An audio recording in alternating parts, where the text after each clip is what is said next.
بسم الله الرحمن الرحيم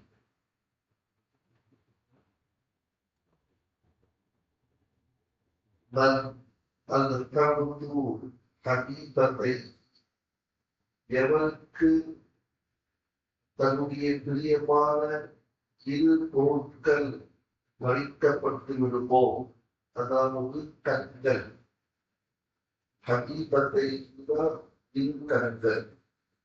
எந்த அடியாரின் பிரியமான இரு பொருட்களை, அதாவது இரு கண்களை நாம் வைத்துக் கொண்ட பரபர அவன் ஒருவேளை பொறுமையாக இருந்தால், அதை சகித்துக் கொண்டால்,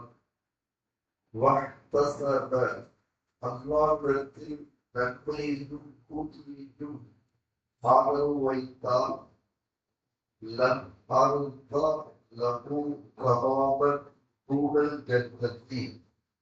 சொர்க்கத்தை விட வேறு ஏதாவது அதற்கு பகரமாக நான் வழங்குவதை நான் ஏற்றுக்கொள்ள மாட்டேன். சொர்க்கத்தை விட சாதாரண நன்மை நான் வழங்குவதை நான் ஏற்றுக்கொள்ள மாட்டேன் என்பதாக அல்லாஹ் கூறுகின்றான். எந்த அநியாயம் பிரியமான இரு பொருட்களை, இரு கண்களை நாம் படித்துக் கொள்ள, அவர் அதை சகித்துக் கொண்டு அதனுடைய நன்மையையும் கூலியையும் என்னிடம் ஆதரவு வைத்தால், அவருக்கு சொந்தத்தை விட குறைந்த அன்பளிப்பு வழங்குவதை நான் விரும்ப மாட்டேன் என்று அல்லாஹ் கூறுவதாக கண்பதி நாயகம் ஸல்லல்லாஹு அலைஹி வஸல்லம் அவர்கள் வாயிலாக ஹஜ்ரத் அபூ ஹுரைரா ரலியல்லாஹு தஆலா அவர்கள் அறிவிக்கிறார்கள்.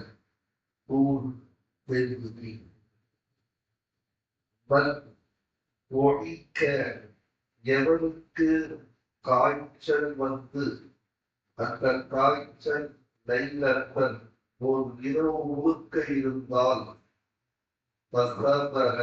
ஒருவேளை அவன் அதை பொறுத்து கொண்டால், பொறுமையுடன் இருந்தால்,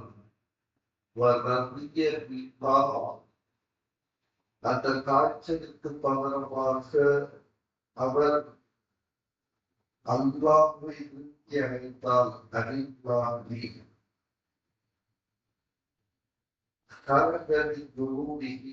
இதன் காரணமாக ஓர் இரவு காய்ச்சலின் காரணமாக பொறுமையாகவும் அல்லாஹ்வுடைய பொருத்தம் திருப்தி கொண்டவராகவும் அவர் இருந்தால், இதன் காரணமாக அவர் தன்னுடைய பாவங்களுக்கு வெளியே வருவார். கையோடி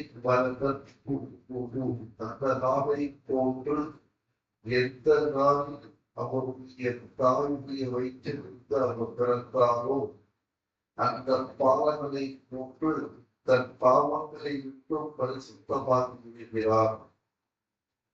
எவர் ஒருவருக்கு ஓர் இரவு காய்ச்சல் வந்து அவர் அதை பொறுமையுடன் இருந்து அந்த காய்ச்சலிலும் அவர் அல்லாஹ்வுடன் திருப்தி கொண்டவராக இருந்தார் என்றால், பிறந்த பாவங்களை போன்று தன் பாவங்களை விட்டும் பரிசுத்தமாகி விடுகிறார் என நபிகள் கோமான் ஸல்லல்லாஹு அலைஹி வஸல்லம் அவர்கள் கூறியதாக ஹஜ்ரத் அபூ ஹுரைரா ரலியல்லாஹு தஆலா அவர்கள் அறிவிக்கிறார்கள். நூல் இப்னு அபீ துன்யா தர்ஹீப். சுப்ஹானல்லாஹி வ பிஹம்திஹி சுப்ஹானல்லாஹு அக்பர் வ பிஹம்திக ونشهد أن لا إله إلا أنت ونستغفرك ونتوب إليك.